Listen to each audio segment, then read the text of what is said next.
1898 to the present day.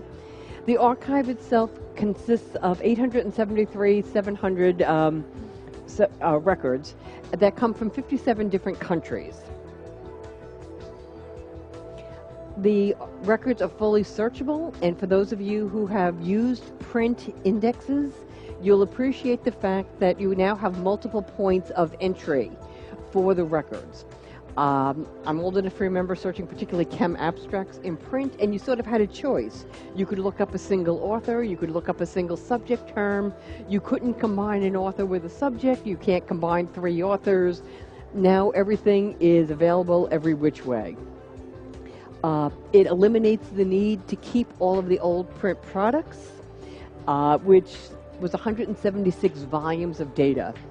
And I don't know too many libraries that have that kind of shelf space anymore. And even if you did have it, it's using it is just such an inefficient way of finding information. So it's saving storage costs, your time, and a lot of shelving space. Science Abstract consists of the old Science Abstracts, which was published from 1898 to 1902. That then split into Science Abstracts A and B, A being Physics Abstracts from 1903 to 1968. And then Science Abstracts B was Electrical Engineering Abstracts, which later became Electrical and Electronics Abstracts.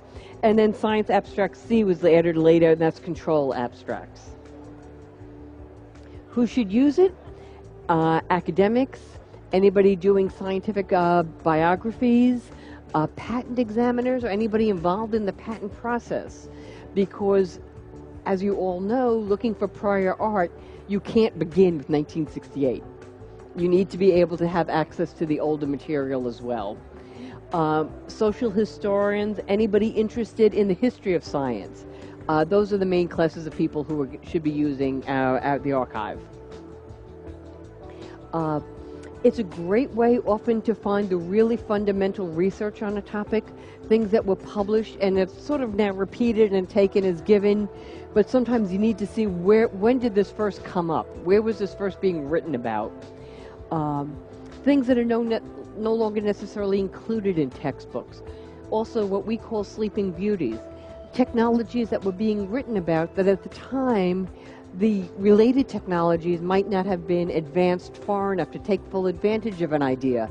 And now that technology has advanced, there are things that you can look at and say, ooh, this might work now, or I can see a new application for something. We like to say that the archive also contains 873,700 potentially novelty destruction weapons. Because if your competitors are claiming that there's no prior art, and you find some, you can invalidate somebody's patent, or you can defend your own patent by proving that there was nothing previous to that. So it really does come in very handy for those type of things. My favorite reason for using the archive, and I said I am a librarian, is just to look through and look for the contemporary records of things that became very important later to see how they were being written about when they happened.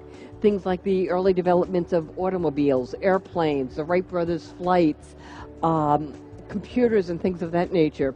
Because it's really interesting. It's easy to think of the technology with hindsight, but it's really interesting to see how it was being accepted when it was first introduced.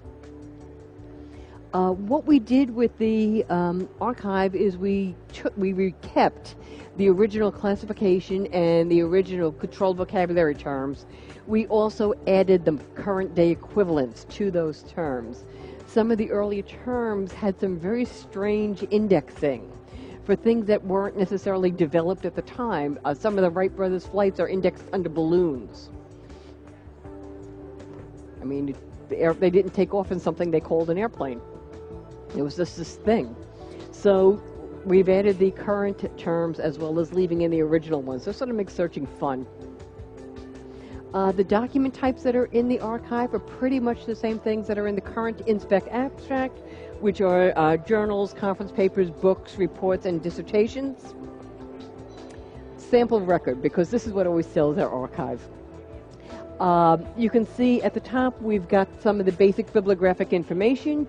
This happens to be from the Electrician, a UK publication from 1904. And we've got the beginning of the text of the archive, and embedded in the first line is another link to a different archive record. So there are some connections. Like this one happens to come from Engineering Village, but it looks more or less the same on most of the platforms. And it continues with a table from the original publication and more text. Still more tables, a little bit more text, another couple of tables, a little bit of text, a figure from the original publication. Not done yet.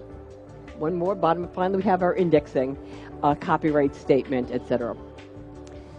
I said something to the indexes, one of our indexes one time, and I said, didn't these people have lives? How could they possibly sit here and write these amazing abstracts for this publication? And they looked at me and said, Karen, 1904, no photocopy machines.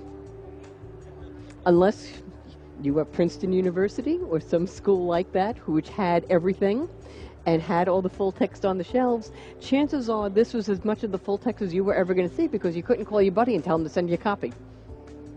So the records really are very amazing.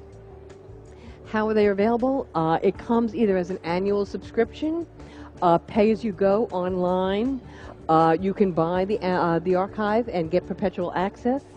And we're available through Dialog, STN, Questel Orbit, EBSCO, Ovid,